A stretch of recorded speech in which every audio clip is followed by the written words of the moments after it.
Piper, Hacksaw Jim Duggan, Nasty Boy Sags, Repo Man, Sergeant Slaughter, alleged real-world champion Ric Flair, Hercules, Colonel Mustafa, the Macho Man Randy Savage, Skinner, the British Bulldog Davey Boy Smith, the $1 Million Man Ted DiBiase, Haku, Shawn Michaels, the Warlord, El Matador, Sid Justice, IRS, Nikolai Volkov, the Texas Tornado, Virgil, the Undertaker, the Big Boss Man, Greg the Hammer Valentine, Superfly Snuka, and the immortal Hulk Hogan.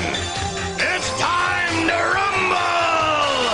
It's time for the Royal Rumble! What's going on, everybody? This is the OverAF Wrestling Podcast, and I am former professional wrestling champion and good fitness owner, Alex Thorn. I'm just down here having no accolades next to my name. I'm a J Brown. Don't say that, man. Dangerous Danny. Dangerous Danny, okay. Dangerous Danny, don't forget your moniker. Dude, kayfabe, man. Kayfabe. We are rolling into the third episode of Royal Rumble season and season 2 of the OverAF Wrestling Podcast. I am happy to check it out and see on our Lipson downloads that we are officially at 150. Woo! That's 75% to our goal of 200 more downloads this month alone. Thank you, guys. You don't know how much that means to us. Thanks for downloading. Thanks for subscribing. If you could leave comments too, we really appreciate it. You know, let's get your feedback. But no, we're super excited. It's not even the end of the month and we're already 75% to our goal. So that makes us really, really happy. We really appreciate it, guys. Yeah, absolutely. And our regular formula is, you know, a WWE show, WCW show, you know, ECW or miscellaneous show, and a TNA show. But we got to capitalize, man. It's Royal Rumble season. Absolutely. You only get this time of year once a year, man. We can't skip it. Yeah. You know, we had to go back into it, and we didn't announce it before, but here we are. We are going to review what is considered the greatest Royal Rumble of all time, Royal Rumble 1992. What a Royal Rumble. I mean, if you look at the names on here, you're going to be like, wow. I mean, this is... When I started watching this was like I was going back to when I was a little kid. You know, it was amazing. The only one missing, obviously, is your boy, the Ultimate Warrior, you know, which would have made it even more amazing. I think, you know, having the Warrior there would have made it amazing, but nevertheless, it was a phenomenal Royal Rumble. I think, I mean, not only because of Ric Flair's performance, yeah, but because, like you said, the names involved in this Rumble, it's the who's who. Yeah, it's like the complete Hall of Fame, again, minus the Ultimate Warrior, who isn't there at this point, but everybody who you remember from back in the day is there. Absolutely. I mean, you got Roddy Piper, you got the British Bulldog, Ted DiBiase, you got Flair, Shawn Michaels is in there, Undertaker is there, Jake Roberts, Macho Man. I mean, Sid, Slaughter, dude, you have everybody in there. Like, if I'm playing the WWE 2K game and you know how you can put in whatever characters you want to Royal Rumble, like, these will be the guys that I'd put in there because it's that badass. Absolutely, man. Absolutely. You know, just before we even start reviewing the pay-per-view and going through it, I just want to say I remember because I was a big, big fan of 1991. Mm-hmm. It was my first official wrestling VHS. Yeah. And I played the hell out of that for like 2 or 3 years. It was the only Rumble I saw. I actually saw this one kind of late, too. I saw this one like in 93. Ooh. I didn't see it when it happened. Because I had, you know, we had limited access to cable. That's the only way you could see it back then. If you didn't watch it on pay-per-view, it's not like now where you can stream it. You had to buy the cassette tape. Yeah. Go to Blockbuster and rent it or something. I want to say that the local video store, because I never had a Blockbuster membership. Right. I always went to the local mom and pop video stores. Yeah, they had it. You know, Freddy's Video, Ashland Pulaski Video, Hi-Fi Video. I used to go to those. Yeah. And I don't remember them having this one as much, but maybe I just skipped it. But no, it's just, wow, it's 1991 plus more. So it's just amazing. It takes me back to like WWF or WWE in 2003, where it was the best of WCW guys finally and the WWF Attitude guys. Right. This feels like the golden era plus the best of WCW there. Obviously, we're missing Sting, but he would never come in. Right. But with Sid and Flair, Shawn Michaels, as we would come to know him, he had just put Marty Jannetty through the plate glass window a week before. Mm-hmm. So this is the first appearance of Shawn Michaels as a heel in front of people. Roddy Piper is back. Yeah. Right? He's not on retirement anymore. Oh my God, it's so good. You got Jake as a heel. Randy Savage is basically on his way back from retirement, right? Yeah. Yeah, because how long did that last? Not very long. That didn't last very long at all. He had a program with Jake the Snake. Yeah. At the time. Yeah. That was his comeback program. Yep. Right? And I want to say it was right around 91, between 91 and 92, where it was McMahon, Piper, and Savage on commentary. Mm-hmm. God, that was a loud booth. Oh my God. Yeah, that was a very loud booth. But here we have the greatest announced team, one of the greatest announced teams of all times, Gorilla Monsoon and Bobby the Brain. I say of all time, I don't think anybody beats it. I know everybody's in love with JR, but no. I think with Bobby the Brain and Monsoon, they were the best ever. I'd put it there. Yeah. I'd put those two, one, JR and the King, two, and then Shivani? I'd put Shivani and Dusty Rhodes. Three. Oh, interesting. Dusty. Okay. Yeah. So not Mike Tenay? No, not at all. Not at all. You know, the professor. Yeah. That's all right, dude. Not that he's not good, but he's not meant to like call a full pay-per-view like that. Not at all. You got to bring him in for special occasions. Sure. You know, but yeah, this is the best of the best, and we're going to get underway with, first of all, this pay-per-view starts out with Vince McMahon awesomely introducing everybody. Oh, I wish he would do that now. Yes. The way he hypes it up, you're like, shit. I mean, Why not? Every name he announces, he does it with enthusiasm. Like even he's like, and the Undertaker. The way he says it is like, fuck, man. I can't wait. World Champion Ric Flair. I cannot wait to watch the The pay-per-view. immortal Hulk Hogan. Unbelievable. He's just so into it. Yep. Absolutely. I could see him like veins popping and getting red in the booth doing it. Yeah, you're right. I wish they would do an intro like that today. Yes. You know, that would be so cool. Do it in the Fink. Come on, man. Yeah. The Fink. The way he would announce these guys coming in, there's nobody that does it better, man. Right. No, I agree with you. But let's get this thing underway. And we're going to start off with the new foundation. Jim Neidhart and Owen Hart taking on the Orient Express with Kato and Pat Tanaka. Yeah.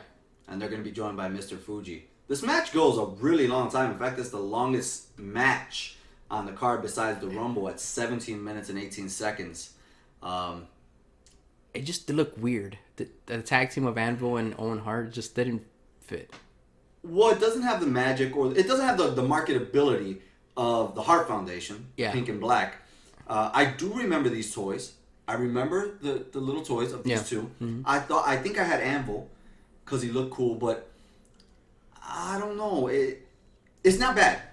No, not at all. The combination is not bad. No. But the look is not good. Right. That's it. It's the look. I think if they would have kept the original Hart Foundation like attire, it would have worked. Like just have Owen wear kind of like Bret Hart's attire. I think it would have worked. You know, but this is actually not a bad match. The crowd was really into it. Yeah. It's so good. It's a really good. They brought out some old tactics, man. Like really old tactics. Like you know the move where they have you like in a wheelbarrow position on the ropes, and then the guy jumps over like your shoulders and lands on his back. Yeah. Dude, you don't see that move anymore. No, you don't. Not at all. You know? Yeah, Kato. I always wanted to know who that was, and apparently it's Paul Diamond. Never heard of him. I don't know Paul Diamond. He must have been like a territory guy. And that's a really shitty mask too. It's like a dollar store. It's like you know that dollar store like wrestler. Oh, you know what I mean? The white and yeah, the red thing yeah. It looks like they ripped Spider-Man's head off and put it on top of like just a wrestler. Yep. Oh, so really? So that guy also played Max Moon. Wow. From 92 to 93. Jesus. I'm guessing he played. Yeah, he took over Max Moon after Conan. Okay. Jesus. Really? Man, when you're under the hood, you can just be anybody. You can be anybody, dude.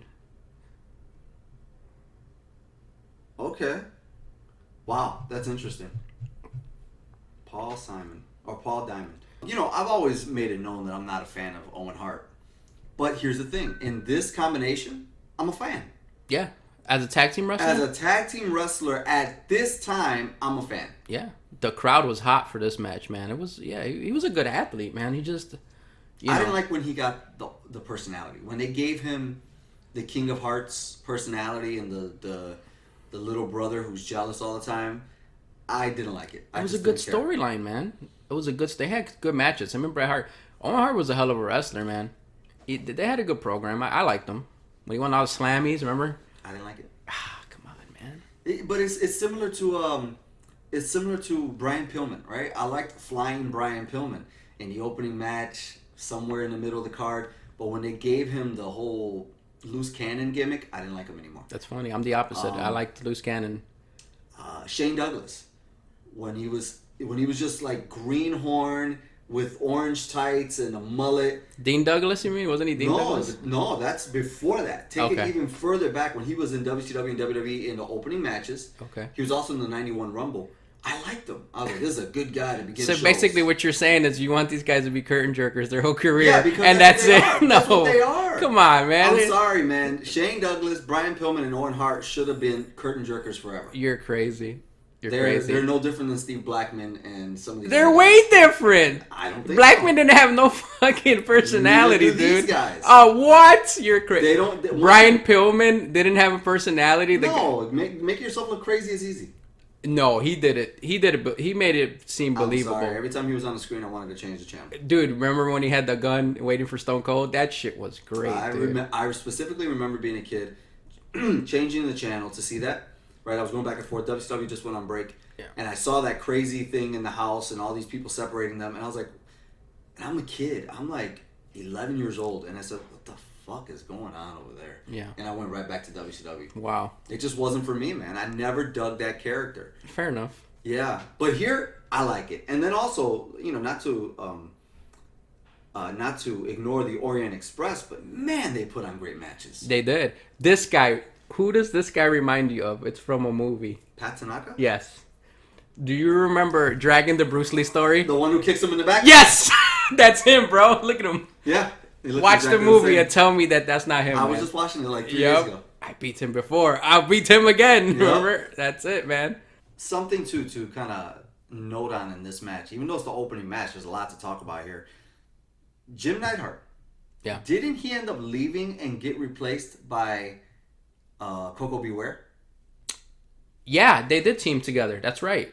Owen Hart and Coco Beware were a team. But did Jim Neidhart just leave WWE? Yeah, I think he got he got fired. Really? Yeah. Huh.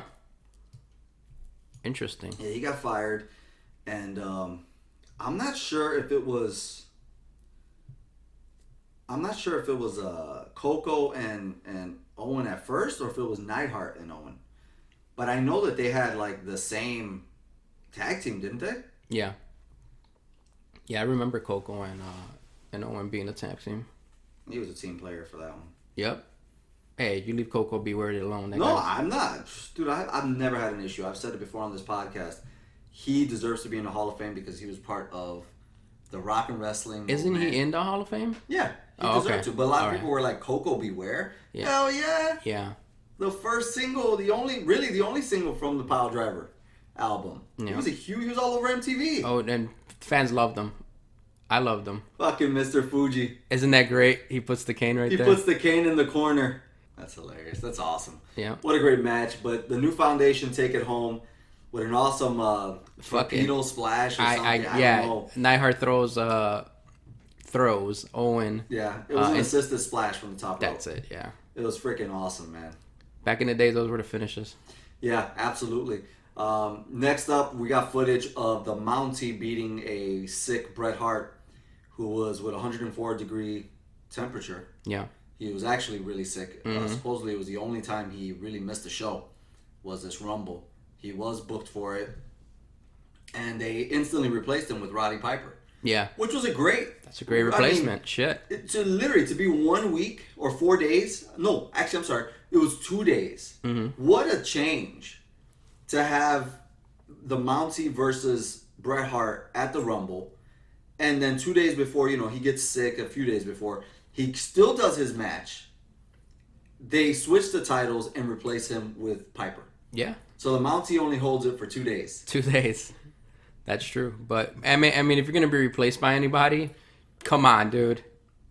Who better than Roddy Piper? Yeah. You know you're gonna get the great promo off of him. It's gonna be a fun match. So and that's what I wanted to say, is that for a 5-minute match, which it's Piper, so he shouldn't go much longer than that, maybe 8 minutes max. Right. Piper did very well. He did. Piper did really well in this match, man. I'm pretty sure the fans would be pissed if this was today and an Intercontinental title match went 5 minutes on a pay-per-view. Mm-hmm. But you didn't care. It was Piper's first title.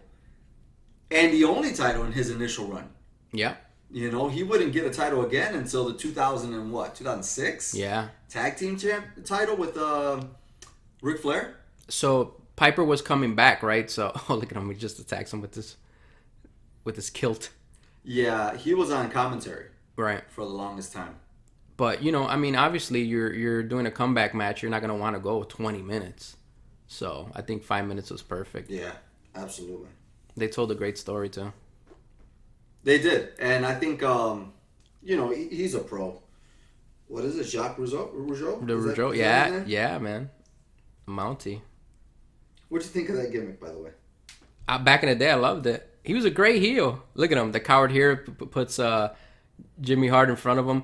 And you know what? If you notice, Jimmy Hart is like the manager of every single heel in the company. Yeah. Like, he comes out with everyone. Well, you got Fuji out there in the first match. You got Jimmy Hart in the second match. Yep.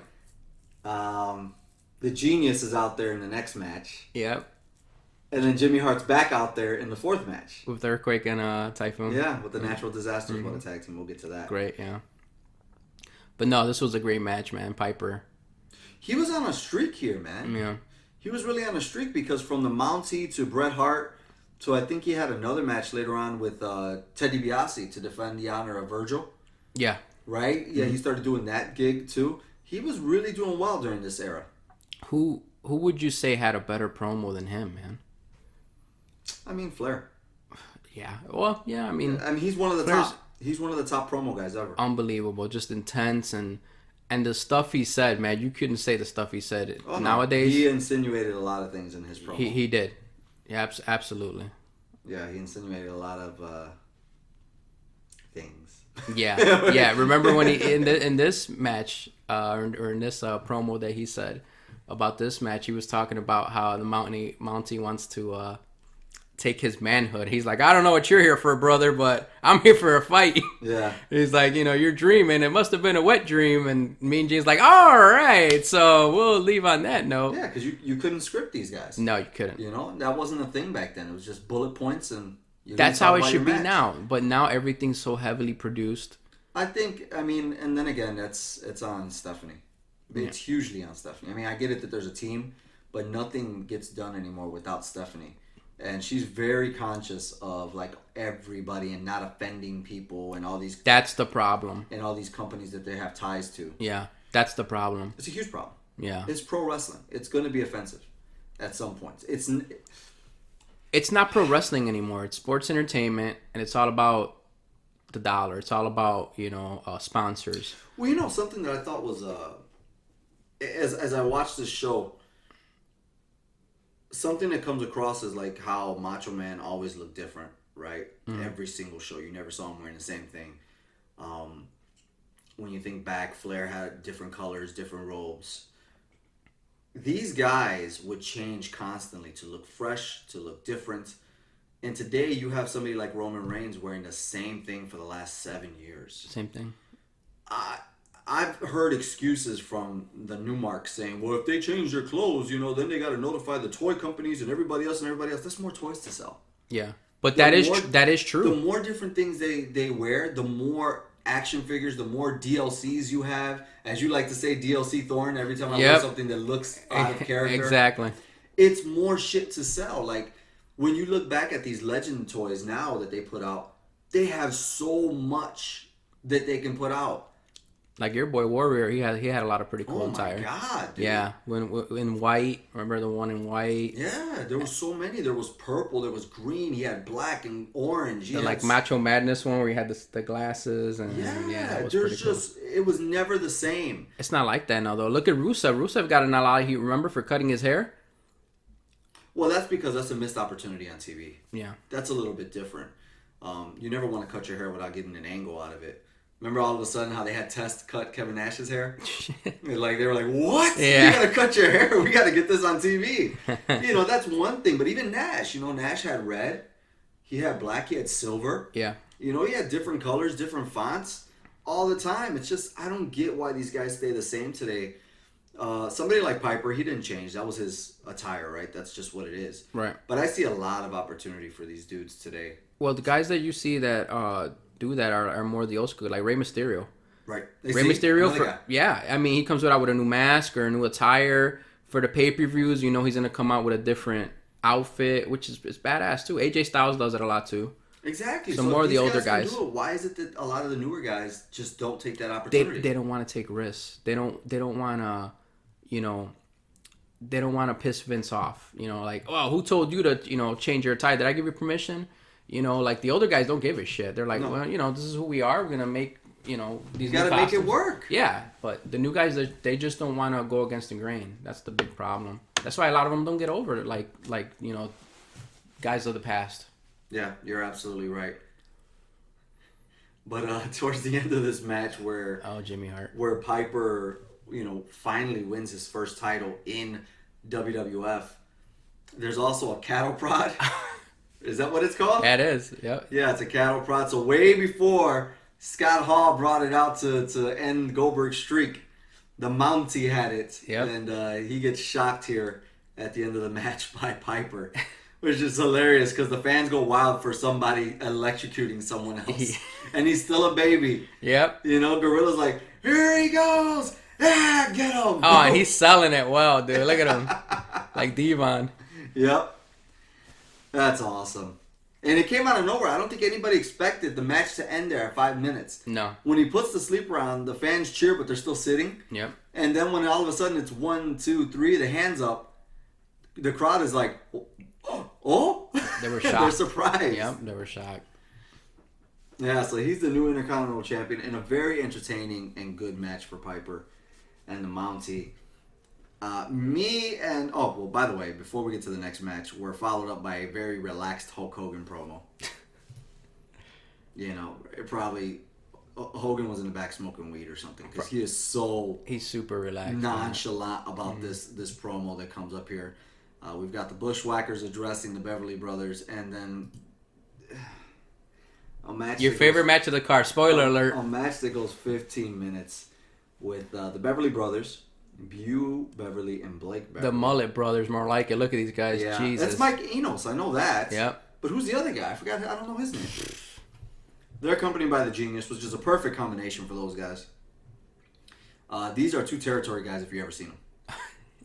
You know what I mean? Like they try to give them something, but they have nothing still. Yep. It reminds me of Skip and Zip, the Body Donnas. Oh no! Right? The Beverly Brothers and the Body Donnas, just they go together, and it's just one of those tag teams where you're just like, I don't care. I don't like you. Yeah. I don't want to see you get beat up. I just don't want to see you. I want to see him get beat up. I don't even want to see him on my screen. I love it. I love the Genius though. He was always so constant. Mm-hmm. He was a perfect heat. I agree. Seeker. Perfect. Yeah. But the Bushwhackers, right? The Sheep Herders. What the fuck is this Jameson shit? I forgot all about that until me too. I'm like, who the hell is this guy? He had no place in this paper. No, he reminds me of that actor. But old school 1950s Jerry Lewis. He would do this character. Oh, Jerry. Yeah. Right. Yeah, yep. Was this like Vince's attempt to give them new life? I guess, man. I don't know, but Bushwhackers are. I mean, I love the Bushwhackers, dude. My brothers love these guys. They were just so funny, man. They were horrible. Oh, come on, dude. As a kid, I wasn't a fan, but I was like, I'll watch it because it's the Bushwhackers. Dude, I used to do It that. didn't take. I think I got to 10 years old, and I was like, I cannot watch these. I guys. love them. I used to do that little dance all around the house and shit like that. It's just crazy. They're just so much fun. They were so much fun, dude. Licking the fans. You can do that today. No, hell no. This guy, I think it's Luke, goes around the ring, and there's a little kid doing the bushwhacker. Yeah. And then he just goes up to him, licks him, and then I think it's Gorilla Monsoon's like, he'll never forget that for the rest of his life. I'm like, yeah, he scarred him. Yeah. The dad's like, yeah, he just licked my son. Like, all right, great. Yeah, I don't know what's going on here. What's interesting, when I look back, I think it's Luke, right? Yeah. Let me see. Let me make sure I'm talking about the right guy. No, it's not Luke. But Butch is the other guy, yeah. Butch looks like you don't want to get in a fight with him. Yeah. Well, they said it. Remember in their Hall of Fame speech, they were bad guys. Mm-hmm. When they came to WWE, Vince told them, we're going to turn you into good guys. Remember? And they said they got on the table and they made that face. And they're like, we look like good guys. And they made those ugly faces. But it worked, man. It worked. Well, I mean, again, also referring to Bruce Pritchard's podcast, Vince literally looked at them and said, how could you not love these guys? I agree. And everybody else saw them and said, these two ugly guys are heels. And he was like, nope, they're babies. And he was right. That's insane. He was right.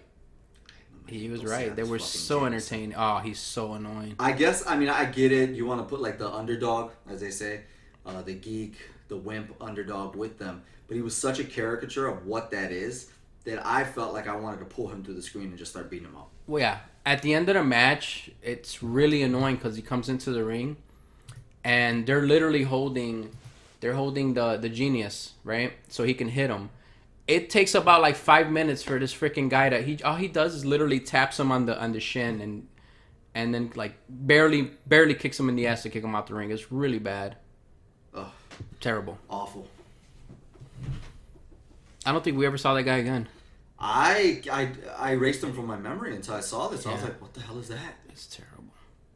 That's Vince's idea of entertainment. Ugh. Anyways, by the way, the Beverly Brothers beat the Bushwhackers in a 15-minute match. Fuck that match. Legion of Doom, man. Oh, my boys. Legion of Doom, Hawk and Animal, God rest his soul. Man, they just look like fucking, like they'll kill you, like they'll eat you up alive. Especially Animal. Yes. Look at that face paint, dude. You know what I remember a lot too about the Road Warriors? Remember the WrestleFest game? Yes. Remember they were like the last guys you had to beat, and they would always doomsday device you. We're like, well, more quarters. Yep. Fuckers. Yep. Yeah. No, they were awesome, man. What an image. What an image, man. I mean, there's a newer tag team that well, they're old now, but there was a newer tag team that WWE put out. Who was it that looked like they wanted to be the Road Warriors? The something with an A. The AOP? No. It's been about 4 or 5 years. They came up from NXT. They wore makeup. They wore makeup. The Annihilate. The something. Ascension. The Ascension. Yeah. No, Right. they were nowhere near, dude. Well, no, but it's taking the same idea because they laid the groundwork for this type of look. Yeah. So the Ascension, it's crazy because you see these guys and you're like, first of all, you guys need steroids. You guys need Big time. They look You like... guys need to fucking get on the gas and work out every single day. Yeah. Do not eat anything that's You need that's steroids. I've been clearly putting this out there on Facebook and Twitter. Like, I miss superheroes, entertainment, and steroids in my wrestling because this new shit, this flippy dippy shit that's going on, You ain't getting it, with my these friend. kids. You know, these guys that they're even in their 30s and they still look like they're 19 years old. Yeah. You know, the slapping of the leg, the Circus du Soleil in the fucking ring. I'm done with that, man. Give me some 500-pound guys. Give me dudes with steroids, muscles. I want to see the fucking needles hanging out of their ass still. Like, I can't get with this new Ladies wrestling and gentlemen, Alex Thorn has been replaced by Jim Cornette. But getting back to the match, they look like superheroes come to life. Yeah. They just look like something out of what is that movie? Mad Max. Yeah, that's what their characters are based on. Yeah, the Road Warriors. Absolutely. But they were... You know what I noticed, too? If you watch a Hawk promo and you watch a Goldberg promo, it's the same thing. It's Really? the With, intensity. Like the way they Just talk? let me tell you, like just the way he talks and the way he looks at the screen. Look at Hawk's promo and look at Goldberg. I never thought about that. Yeah, man, it's the exact and Hawk looks just like Goldberg. Yeah. Oh, wow. Yes. The way he looks at the screen, the way he like makes that face towards the camera. I mean, even his voice, the way he sounds is like the exact same thing as Goldberg. I was like, oh, wouldn't that be amazing if he had like a second? It would be like a fourth comeback as a tag team guy. Goldberg and another big guy like him. Oh my God, forget it, Holy dude. shit. You're right. Oh, man. Right? Now you see it? I'm trying to like think of Goldberg in that same Look at him. makeup and just same space. It's him, dude. Even his promo. Go back to his promo. Just go back to his promo and look at it. Mean Gene, you know what makes us sick besides everything? Typhoon and earthquake, they make us real sick. You see, they want to throw their weight around. Well, that's okay. We want to throw your weight around too. And when we're done with you, and we still got the belts, your tongues will be hanging out like dead deers. That's Goldberg, bro. You're telling me I'm that... waiting for him to say, who's next? Yeah. You're next. Yeah, man. Yep. Wow. Yeah, that's a good connection. I never thought about that. You know, and of course, not to ignore who they're wrestling here, but the natural disasters. Earthquake, who had a tremendous run as a singles competitor. Oh, yeah. No doubt. And Typhoon, formerly Tugboat, this was the role he should have been playing from the get-go. I agree. That Tugboat role was not for him. Terrible. Yeah. He's too big to be, I thought, like a face. You know? Like, him with Earthquake. Jesus Christ, those are two big dudes, man. Yeah, and John Tenta as Earthquake deserved this run as well. Yeah. He was amazing, man. He had some great programs with Hogan. Warrior, and Jake the Snake. Andre, he had a small little thing. That's with Andre. right. Yeah, it wasn't a program, but it was interaction. Yeah, with Andre. he beat up Andre. Remember? Mm-hmm. Took away his cane. He did. He beat him up, which was unheard of. Yeah. You know, for Andre to put over another big guy like that, because he notoriously hated people that thought themselves as giants. Mm-hmm. So for him to put Earthquake over like that was pretty important. Yeah, absolutely. And you know, I know people don't. I think it's funny, but I thought he was great as Avalanche in WCW for that short year. Wasn't it Shark Attack? Well, that was after, because WWE put a cease and desist, like, hey, Avalanche is too close to Earthquake. Yeah. So they made him the Shark. Yeah. You know? Yeah. Oh, God. You see that tattoo there? Yeah. That tattoo of the tiger, he had it replaced with a shark. No way. Yeah. I didn't remember that. Yeah, he had it replaced with a shark. With dedication to the gimmick. Oh, no. Yeah, man. But this match goes 9 minutes and 24 seconds. It's the powerhouses versus the immovable objects, man. It's, you know, there's what did they say? There's like a ton or a half a ton or something like that in the ring. Yep. Boom, what a bump. What a bump. But I thought, you know, it ended in like a count out. It did. It ended by which count is out. Fine. I think that's right. Yeah. I think that's right. If you want to put over, you know, the challengers without hurting the Legion of Doom, I think that's the way to do it. Well, you know what too is, like, imagine this. You think of the Legion of Doom, you're thinking like, who is ever going to put those guys out? And oh, that's awesome. And you got to put them up against big guys like this in order for them to feel threatened. Yeah, because they would no-sell you to death, dude. Yeah, well, they were better about it here. They were seasoned by this point. Yeah, I thought he broke his leg there, but... And to think that Animal, who was the bigger of the two, was more agile than Hawk. Mm-hmm. And Hawk would take the heat. He would. In every match, Hawk would take the heat. And then the hot tag would come to Animal. The hot tag would go to Animal. Yep. And these guys weren't that big, dude. They're like 6'1" and 6'3". They were just wide, bro. They were just... Yep. And they look believable, man. They look like two killers. But yeah, that match is for the Tag Team Championship. It stays with the Legion of Doom. It's a count out. And of course, then we go into what I wish we would have today, which is promos. Yeah. Backstage promos. Looking at the fucking camera. Not looking off into the distance. Mm-hmm. Talking slowly. You know, talking with passion, man. You've got promos from Roddy Piper when he wins the title, says this for his son Colt. HBK talking for the first time as the Heartbreak Kid. Flair. talking about he drew number 3.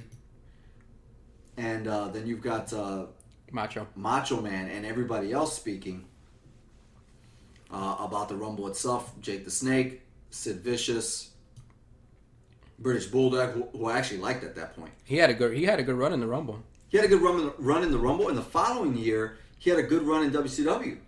Yeah. You know, teaming with Sting, having one-on-one matches with Vader.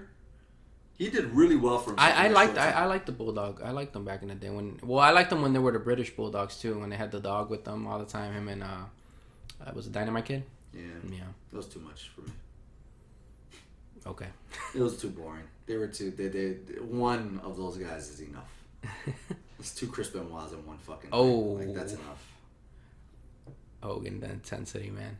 And Hogan, I never liked that shirt. He's got like a Hulk Hogan shirt with America on there. Flag, yeah. I remember seeing that in the magazine, the merchandise, and I was like, not a fan. Pass. Pass. And also, do you notice? Yeah. This is Hogan slimming down. Yeah. Yeah, he looked a little bit slim. Starting to slim down, you know. There's not as many cuts. He's not as bloated either. So he's starting to slim down here. The Rumble is going to start with the British Bulldog and Ted DiBiase. Yep. Which Ted, I believe he comes out with Sherry. Sherry Martel. And boy, do they look like a team made in heaven. They look perfect. Look at that. That's what I loved about Sherry. She adapted to whoever she was with. She did. Harlem Heat. Yeah. Shawn Michaels. Oh yeah, she was awesome with Michaels. Macho Man. Ric Flair in WCW. Flair. Yeah. That's a forgotten combo right there. Ric Flair and Sherry. Yeah. I don't have a lot of memories of them together. I have more memories of her with Shawn and with Macho Man. When Macho was the Macho King. Of course, that's the ultimate thing. Yeah, which I love because that was their chance to bring back Elizabeth. Right. And when they turned Macho face again, it was a great moment. She's underrated, dude.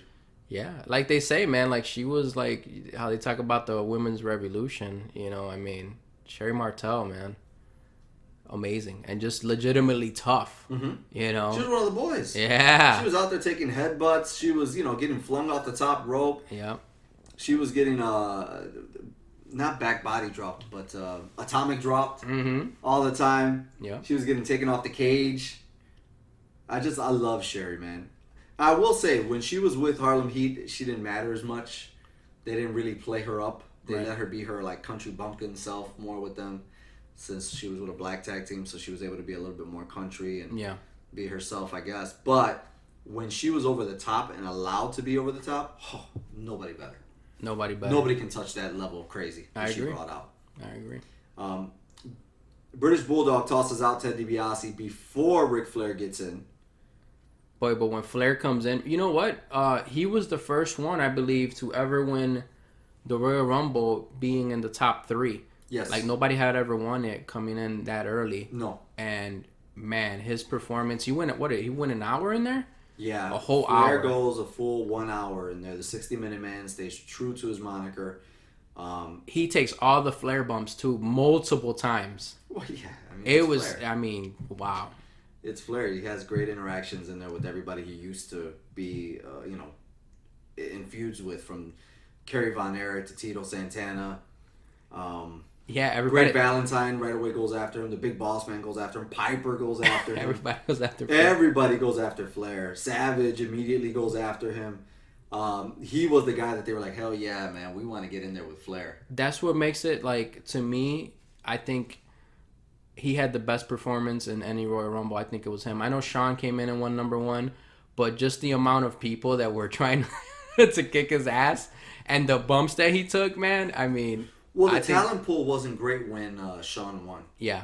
95 was, just fucking a pile of shit in there. 96 was a little bit better, but they were still struggling because they were bringing guys from Mexico. And like, it just wasn't guys you gave a shit about. That's how thin the roster was at the time. Same thing traveled into 97 when... 97 when we just saw Haku do a power driver to British Bulldog in the middle of the ring, which is like, why the hell would you do that in a Battle Royal? But it's Haku, so nobody's going to tell him differently. But yeah, even like continuing into 97, it was really an empty pool, not that much talent. 98 was, okay, here we go, a full-fledged WWF roster again. But yeah, you're right. Flair had one of the best performances ever, if not the best. Yeah. And considering the roster of who's in this pay-per-view, I dare you to find, a person that won that had a roster like this in the Royal Rumble, man. Mm-hmm. I mean, the who's who. Yeah, absolutely. Hall of Famers, all Hall of Famers. After Jerry Saggs, Haku came out, followed by the newly named Heartbreak Kid, Shawn Michaels. Oh, yeah. Again, as I mentioned earlier, this is Shawn's first appearance as a singles competitor. Mm-hmm. I'm sure he did that house show previous to this, but he had turned on Marty Jannetty just 1 week before. Yeah. So on television, this is the first time the crowd is seeing him out of Rocker's attire and in the Heartbreak Kid attire that he looks great. It looks great. It looks great. Yeah. Usually when you see somebody in new shit, you're like, I don't know about this, you know? Fingerless gloves. Yeah, it takes some time to get used to that, but he looks perfect. Look at him, dude. Going right after Flair. Oh, yeah. They're going to do their spots. Yep, there it is. Remember I told you? Mm-hmm. You know what? We never got to see. We never got to see a Flair, Shawn Michaels in this era match, right? Yes, there is really. Yep. Huh. Yes, there is. Is it Michaels as a good guy or bad guy? It's Michaels as a good guy. Really? It's Rocker's Michael. Oh man, no, but I'm talking about this Shawn Michaels. No, I don't think so because they were both heels. They were both heels, yeah. Super kick to the back of the head. Because there was a confusion there. Ric Flair went after British Bulldog's leg, and Shawn came in with a super kick. So it wasn't clean, but it was there. And Shawn puts on a hell of a performance too. He was already. This is where you saw. If you didn't see it before, you saw it here. Like, oh shit, Shawn's gonna be something. He's bigger too. Yeah, that's the biggest I've ever seen Shawn Michaels. Like, yeah, he's got that. Well, he as he said it before too. He was like, I was on steroids. Of course he was. You could tell. Look at him. Yeah, he's real puffy. No doubt. Look at doing the flare. Come on, look at that. Oh, he's spot. overselling. He's overselling. He's making fun of him. Fucking marks. Pisses me off to this day. Anyways, Shawn Michaels is followed up by El Matador, formerly Tito Santana. What was the reasoning for doing this to Tito? It's calling him a matador? Yeah, and ignoring Tito. Changing his gimmick, man. Same way that they gave my boy who'll come out later, Rick Martel, the motto. Come on, dude. Arrogance. My favorite. You're like, that's genius. That's what Thorn puts on every time he wakes up in the morning. There we go. He's got the little arrogance spray. Axe branded arrogance. Oh, God. If it's locked behind the glass, I don't want it. Give me the stuff that's on the counter. With the clearance sticker on it. That's too fancy for me, brother. It's behind glass. Can't do it. But no, I got it. But he was the model Rick Martel. Right. Here they chose to completely ignore Tito Santana's name. Now it's okay though. Yeah. Because Tito really didn't have a personality. He was just a good wrestler. Right. Right. And now you gave him something. So at least there's that. He's going to be followed up by the Barbarian. Another big dude. Yeah, another big dude, consummate dude. I love when Kerry Von Erich gets in the ring. When he goes after Flair? Yes, because he immediately goes right after Flair. Yeah. Look at the cell. Yes! Oh, man. See? Oh, he did it. Yeah, man. You could tell Shawn Michaels, his career is inspired a lot by Ric Flair. Big time. Big time, man. And there's those oversells of today cannot compete with the oversells of Mr. Perfect and Shawn Michaels. No. I think the person that comes close is Ziggler. Yes. Yeah. Ziggler, I feel like Ziggler's oversells, they feel kind of natural. They go with the character. I saw recently some oversell that MJF did in his match with DDP and the 6-on-6 tag. When he got the power driver, hit him with that. Yeah, man. Yeah. That, and then there was also a spot where I want to say it was DDP, but it might not have been. But somebody took him into the corner, right, to hit him in the corner, and he like did this 360 flip That's it. The Canadian Destroyer. No. This was off of just tossing him in the corner. Yeah. It wasn't the Destroyer. Oh, I saw. Yeah, I know what you're talking about. It just felt forced. Yeah. Things like that feel forced, you know? But, dude, just to, talk about MJF, that guy is... His promo is the best I've seen in years, man. MJF is badass. I wouldn't call him badass, but I'd say he's good. He's really good. Yeah, I don't have anything against him outside of saying that, it was just a little bit too much. Yeah. A little bit too stiff. Don't be so comedy too much. But that's what AEW is, though, man. I mean, you got a guy like Orange Cassidy who, kicks your shins real slow and the people are going crazy. That's what AEW is. That's where wrestling has devolved into. It's the comedy stuff. That's a bunch of what we're watching right now, which is this guy, which is the Repo Man. Yeah. What was his name? He was Smash of the Demolition. Yeah, he was Repo Man. Then later on, he was Barry Darsow. Barry Darsow. In WCW. Repo Man's my favorite gimmick of his. Really? You think that's better than Smash? No, it's not better than Smash, but that's my favorite gimmick of his because it was so fucking funny. Yeah. Blacktop Bully. That was another one. Yeah. Repo Man is followed up by Greg Valentine. Again, another guy who instantly goes after Ric Flair. Remember we used to talk about people that were good bleeders? Greg Valentine's another guy that was a good bleeder. Yes. Yeah, he was. Because he had that blonde hair like Ric Flair. But you're right, he would go right after. Well, and actually, he went after Repo Man.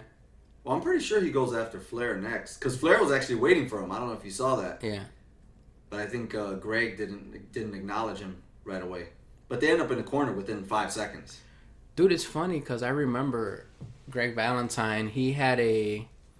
who was the guy that he would fight? Remember when he had the shin guard and he would flip it over? Yeah, he was... Who was it? Wasn't it one of the guys from the Freebirds? No. Who was it? He had no personality whatsoever. And he'd be in... Ronnie Garvin. Ronnie Garvin. Yeah. Rugged Ronnie Garvin. Remember they had that program where... Garvin Stomp. Yep, the garbage stomp. Garvin Stomp. I called it the garbage stomp. Oh, there you go.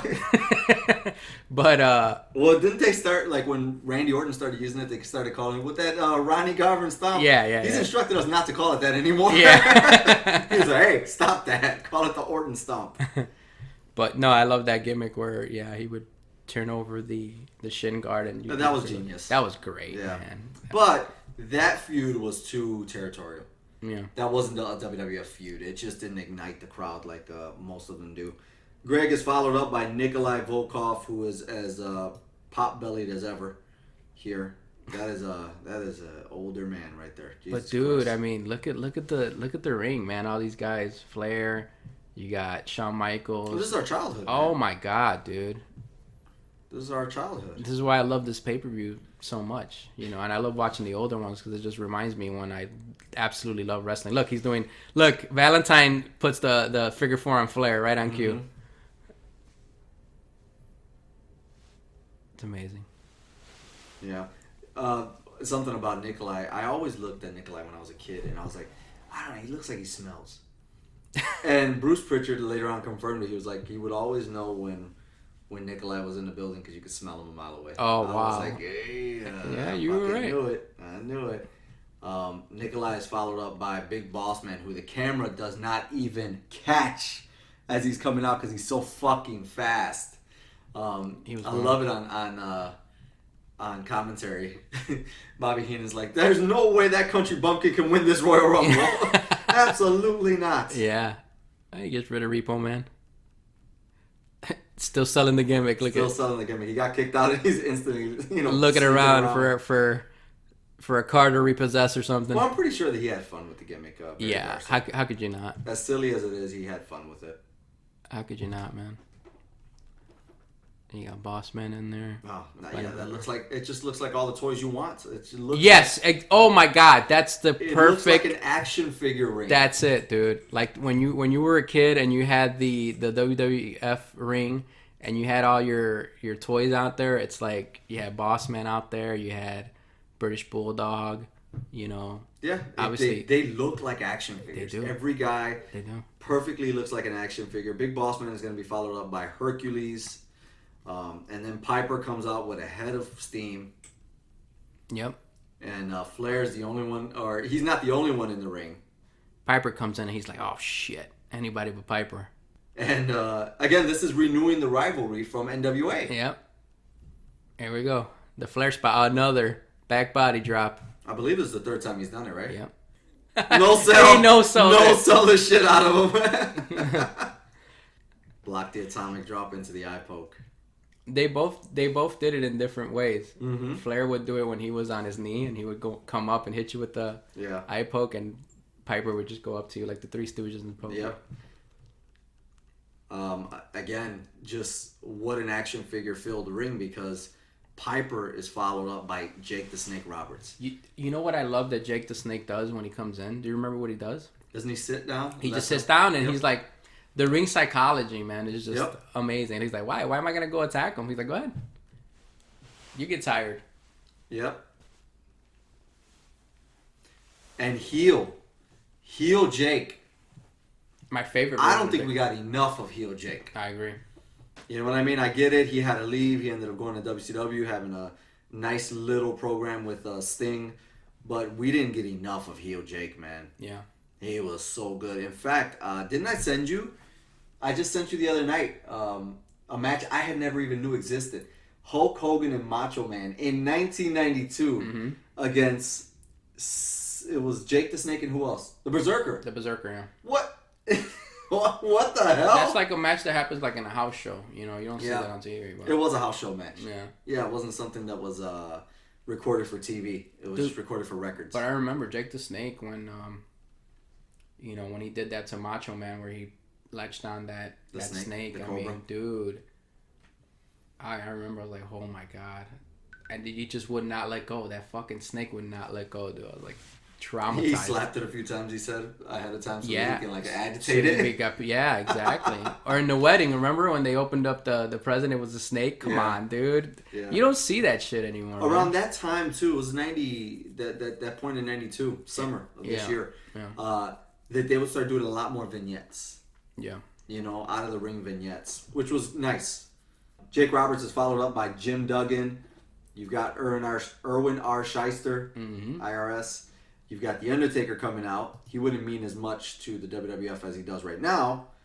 But they still booked him as a real badass. But they still booked him as a badass. Also, Jimmy Snuka is in there. It's crazy how many people. The Berserker, man, how big the Berserker was, dude. When you see him next to The Undertaker and Hogan, you're like, whoa, this guy was that's a big guy. Freaking big, dude. He's a really big dude.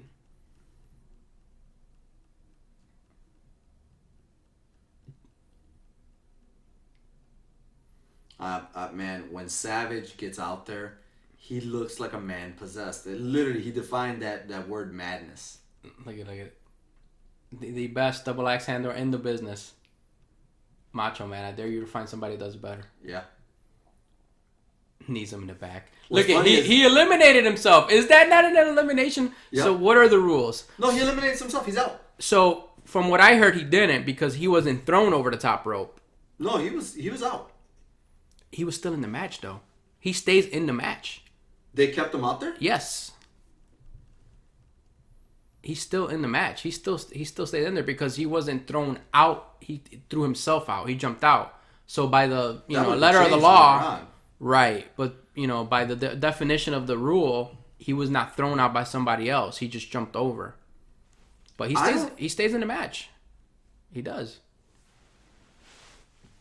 Absolutely. I almost felt like there was a miscommunication. I felt like Savage purposely eliminated himself. And then I felt like Undertaker was out there like working the gimmick and didn't know that Savage was out. Because as soon as he throws Savage back in, Savage comes out by himself again. Yeah. I don't know. But yeah, he stays in the match, man. I don't know. I think he was supposed to be out and Undertaker fucked it up. But then again, I could be wrong. Could be. Eventually, Savage is eliminated by Ric Flair and Sid Justice later on. After Savage, the Berserker comes out. He's followed by Virgil, who, if you can believe it, Virgil was actually over back then. He was. People were cheering him. I was like, wow. Absolutely. He was over back then. Yep. That's when he broke free from Ted DiBiase. Ted DiBiase, yeah. He had just started to break free. This is almost like a year in total. I love there's interaction here between Piper and Virgil, but it's funny because years later in WCW, when Virgil was now Vincent, he was part of the NWO. When he was in the same ring with Piper, Piper would tell him, "I taught you how to fight.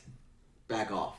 Yeah. And he would refer back to the WWF time that they were in, which is crazy. Virgil is followed up by Colonel Mustafa. And who is Colonel Mustafa? The Iron Sheik. The Iron fucking Sheik. Yes, sir. He will humble you. A very plump Iron Sheik. He's always been like that, though, man. Yeah, there's probably no diet there at all. No.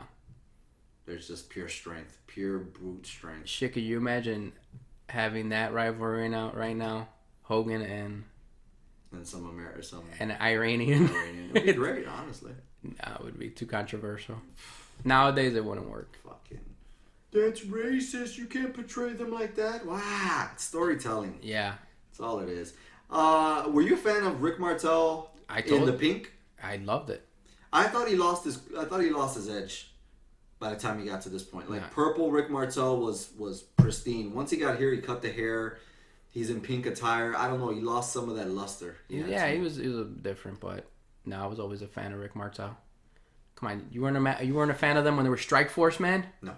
Come on. I was too young for that. Yeah, you're right. I was like 88, right? That was I was too young. I was 2 years old. Him and Santana, Strike Force, and then he did the Shawn Didn't Michaels they thing. split at 3, right? And then they had a program too. At WrestleMania 3. Yeah. Yeah, I got to know him as the model. I didn't know him in Strike Force, so I just. What was that? Rick Martel's awesome, dude. I don't know what that was. Oh, man. But Rick Martel is followed up by the man himself, the one everybody's been waiting to see in this particular crowd. Hulk Hogan comes out at 26. Here comes Hogan, running like Alex Thorn. Jogging. Slightly. Power walking. Power walking. That's how I learned how to run. It's Yeah. all Hogan. That's the way I run now. Yeah. See, look how big the Berserker is, dude. Oh, yeah, Him and he's right Undertaker. there. Jeez, dude. I feel like they're stopping him and he doesn't want to be stopped. Yeah, they're you feel stopping. that? Yeah, you feel that?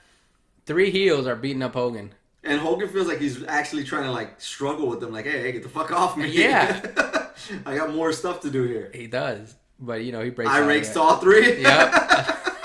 Not even punches. He's just like, fuck it, you can't do that. You can't block this. Yep. The Hogan punch, my favorite. Duggan, get the hell out of the way. Eliminates the Undertaker. Yep. Undertaker is the first one to go. Berserker is next. Look at that. He eliminated the 2 biggest guys in the ring. That's what he really wanted to do. That's what he wanted to do. But waiting watch, for that. this is the funny part. Watch.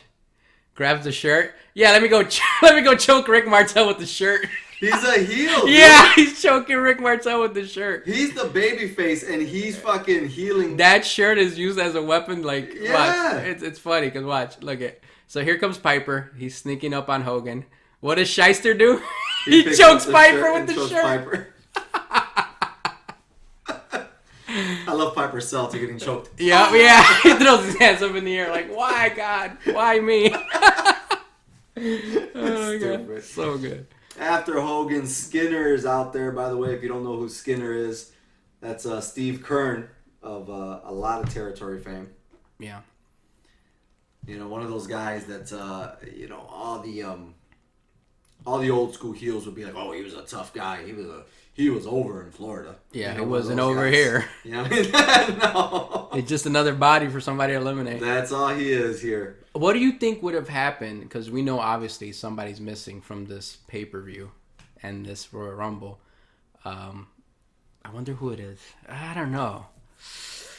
Who could it be that's missing from this pay-per-view? Feel the power. That's right. So Ultimate Warrior. If Ultimate Warrior was in this Rumble, how do you think it would have gone? It would have been the same. He would have been eliminated. He wasn't. I mean, he's never been one of those guys to make it to the last guy. The last 4, final 3 in a Rumble. Yeah. They always played off of Warrior's intensity getting the best of him. Yeah. He was just too manic. So he was about to throw somebody out, and other people came and threw him out at the same time. Right. But it would have been. I think it would have been like as far as like roster wise, it would have been the best ever. It would have completed it. Yeah, it would have completed it. Correct. It would have completed it to see Hogan, Savage, Flair, Piper, and Warrior. Can you imagine them being like the last 5? Oh my! That would have been. I mean, what a sight that would have been. Well, even at the time too. I mean, we would get it. Martel. The sells, the overselling of Rick Martel. Dude, It's comical. you gotta love it, man. It's comical. It's embarrassing, but it's comical. Look at Piper's biting Ric Flair. But dude, back then the baby faces, they were all heels at some point before. Yeah. And they carried those heelish ways. Hogan's still got his shirt around his neck. Yeah, everybody's using that shirt. They're like, fuck, finally something else to do rather than just kick and punch people. Oh. Boy. Yeah, Sergeant Slaughter is out there as well. I'm not... Is Sarge a heel or a babyface? No, he was a babyface. He already turned Yeah, babyface? He was a babyface. His value there wasn't... as a babyface, it just wasn't there. Because you already had Hogan, who was the ultimate American hero, which is what Sarge was meant to be. I mean, initially. dude, remember, Sarge had a phenomenal run when he had the G.I. Joe toys. I mean, it was... Did you hear the current controversy with him? Stolen Valor, right? Yeah. That he was never... Yeah, it's pretty He was funny. never actually in any of that, but they've given him awards and he accepted it. Yeah. And I'm sure the argument is going to be, well, Sergeant Slaughter accepted the awards, not Not the person. Yeah. Right. not Robert Remus. Right. That's insane how you can do that. Hey, it's like Hogan said. No. Terry Bollea does not have a 10-inch penis. Hulk Hogan has a 10-inch penis. What? Yeah. You get to lead a double life with They're this. different people, man. Yeah. Sergeant Slaughter, who... People are cheering for him, but he's just never going to be as over as he once was at this point. Nope. There's no interaction between Hogan and Savage in this, is there? No, he was gone by that time. No, they're both in there together. Oh, you're right. He is in there. Yeah, I don't remember. Damn, I being didn't. Dude, anything. honestly, I didn't even notice. For me, I remember I always kept an eye out Yeah. for stuff like that. Like, oh, Hogan and Savage are in there together. What's going to happen, That's why in that match that I sent you, I was so surprised because Hogan looked giddy. Mm-hmm. Hogan looked like, I'm in there with my best friend, yay. And Savage looked like it was another night of business. He wasn't even acknowledging Hogan. Yeah. Even at... That was hilarious.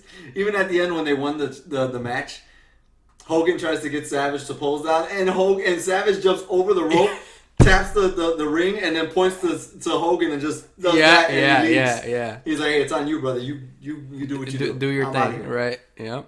He wouldn't stay in there with Hogan. That's so funny. So Sid Justice is the 29th man. Obviously, they place him later in the order, because they really don't know what to do with Sid. Right. Apparently he was dangerous. This is after the stabbing with Arn Anderson in WCW. And also, apparently, he was booked to be the next Hulk Hogan. I can see it. And as Bruce Pritchard said, that Vince McMahon saw him wearing black in WCW and said, I like him, but he's in the wrong color. Mm-hmm. Then they brought him over and they put him in blue. They put him in Alex Thorn blue. That's right. That is Thorn blue. Yeah. They put him in Thorn blue, and Vince McMahon, according to Bruce Pritchard, he fell in love. He was like, "This is it. This is the next Hogan." Or Rip Hulk Hogan That's blue. right. Rip him. Wow. Yeah, Rip Ramsey. But you know what though? He actually turned that down. It was him himself who said, "I'd rather be a heel." Yeah. He doesn't. He never really made it good as a face. He was always a bad guy. He just had that intensity. It wouldn't have worked I out. think that was his own fault. Yeah. Because honestly, like I started digging. It's funny because this is you say this all the time. You're like, Thorn, you'd rather have non-makeup kiss than makeup kiss. Right. The second or whatever. I actually like Sid in like 99, 2000 in WCW. Okay. Once he got to that point where he was a babyface for them, and facing guys like Kevin Nash, The Wall, Steiner when he broke his leg. Steiner, Chris Benoit. When he was facing those guys, I was like, you know what? I like him now. But all the way before that, 91, 92, all those years, I wanted him off my TV. Yeah. I didn't care for him because he was really fake. He had bad timing. Bad time. His promos were terrible. Remember when he messed up and Mean Jane's like, "This is live TV, my friend." Yeah. Yeah. I didn't get... like a lot of the guys' promos, they made it their own. I think he missed his calling. He's the type of guy that would have been. He would have benefited from having a manager. I mean, and not Harvey Whippleman. No, not Harvey Whippleman. You know who could have been his manager? Jimmy and he Hart. was for a little while. Jimmy Hart. Harley Race. Yeah, I could see that. Somebody just like a Paul Heyman from now. I mean, it would have worked. Yeah, Sid was best not talking. Yeah, and there's a lot of wrestlers that are like that, man. They're good in the ring. They got the presence. They just can't talk. So how do you fix that? You put somebody that can talk with them. Damn. Dude. Sid sends Sergeant Slaughter to the corner, and I swear to you, that was so real that he went over on his own momentum. That was bad. Jesus Christ, he looked like he was about to fly into the audience. Dude, speaking of the steroid era, how about Warlord? My God. Well, he was still, I don't think you could fit another needle in Warlord. Jeez. Well, there's a joke about that. I forgot who it is, but somebody, apparently... Perfect. Was it Perfect? Yeah, I think it was Perfect. Where he called over Perfect to inject him. Yeah. And he was like, you don't have any space. Yeah. There's nothing left to inject. Yeah. You're a rock. Yeah, exactly. Oh, it's hilarious. I think it was Perfect. Yeah. I mean, but you know what? The tag team of Barbarian and Warlord, that was... Oh, yeah. Oh my God, Two big-ass dudes, man. What were their names? Powers of Pain. Powers of Pain. Look at him. Look at what he's doing to... Pain. Just to set up the scene, by the way, this is a different Royal Rumble than ever before. Not just because of the characters that are in there, but also because the title was vacant at this time. We forgot to set that up. Yeah. The winner of this Royal Rumble becomes the WWF champion. That's because of the controversy that went on between Hulk Hogan and The Undertaker at Survivor Series. Right. Where Ric Flair interfered.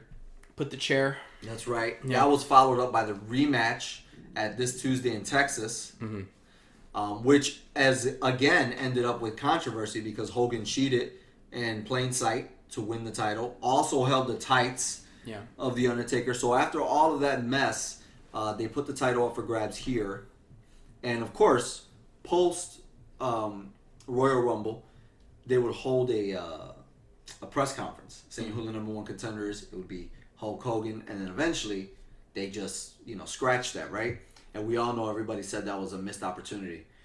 But I think they had too much interaction in this match. Yeah. They're basically having their match here. Yeah. At the Royal Rumble. Yeah, if you want to see Flair versus Hogan, like the match we should have got, he was probably too tired to do that spot. Oh, absolutely, dude. He's been out there like 58 minutes at this point. The match that everybody wanted to see, which was Flair Hogan back in the day. Yeah, all the fans are pissed. All right, so the final three. No, they're not pissed.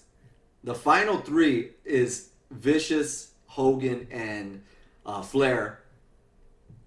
As we spoke about last week, Hogan protesting getting thrown out of the ring. He protests here again. He is not letting it slide that he got thrown out. He agrees to shake Sid Vicious's hand, holds his hand, therefore followed by Ric Flair throwing Vicious out. You know what's funny? This is another time where somebody wins and the whole focus is on Hulk Hogan. Flair won. Watch. Look it. Is there a camera on Flair after this? Watch. Everything is all focused on Hogan and Sid Vicious. In fact, aren't they left in the ring together? Yeah. And Flair kind of rolls out. He leaves and then he does the promo in the back. But if you look at it, the most important thing is all Hulk Hogan and Sid Vicious. Which is crazy.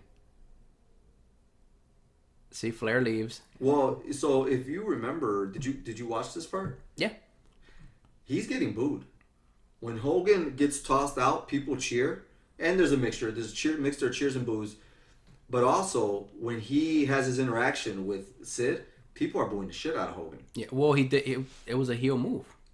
Damn, he just pushed him in the back. Him. Wow. He didn't even push him. He muffed his head. You cost me the belt. Damn, Sid Vicious is a big dude, man. He's humongous. I think this was one of those times I was 6 years old. This is one of those times that I saw Hogan, and I think I saw this following year at 7. I saw Hogan and Sid in the ring, And I said, shit, Hogan might lose this. I remember thinking, like, yeah, Hogan's not going to get over this guy. Yeah. This guy's way too big. He's a big dude. You didn't feel like he was Andre or Earthquake. Like, oh, yeah, Hogan will pull it out in the end. I looked at Sid and I was like, God damn, he's not scared of Hogan. He's not scared of him. He's a monster. Yeah. Yep. Well, in their match, didn't Sid, he's like the first guy to ever kick out of the leg drop, remember? Yeah. Well, it's funny. Oh, dude, he gets on his knees and taunts Hogan and the fans cheer. That's right. Because Hogan, you know, what he did was a heel move. It was very much a heel move. So, looking back, Jesus Christ. That's funny, dude. Looking back, Hogan was not clean at all. Yeah. And you know what? I get what he's trying to do, but I also don't know if he knew that he was coming off like a crybaby. Yeah. All along, he was trying to tell us, man. He did it for the money. Hollywood was really, you know, who he really was, man. Yep. Even back in the day. And who tried to warn us the whole time? Bobby the Brain. Bobby the Brain said it all the time, man. And it was true.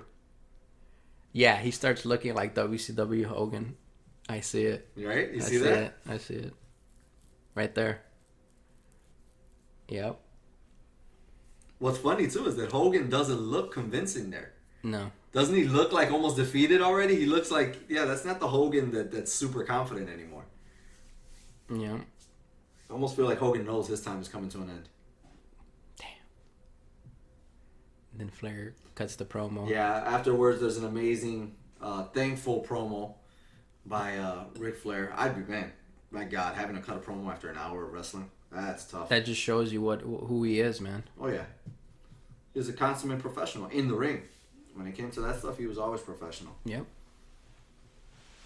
All right, Danny. So post Royal Rumble 1992, as I started to kind of speak about, there'd be that press conference. They would name Hulk Hogan as the #1 contender. Mm-hmm. They'd foreshadow that Sid Vicious wasn't happy. He tears up the paper, right? He's really angry.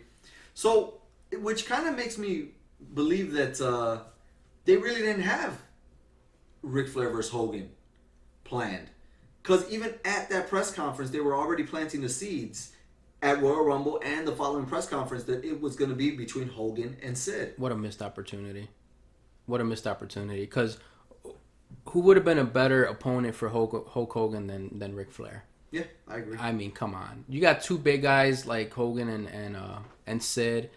It was just going to be a big man match. But with Flair, there's just so much that Hulk could do. He could body press him. He could do all the... You know what I mean? It would have been just such a great match between the best two ever, in my opinion. But, you know, they missed the boat.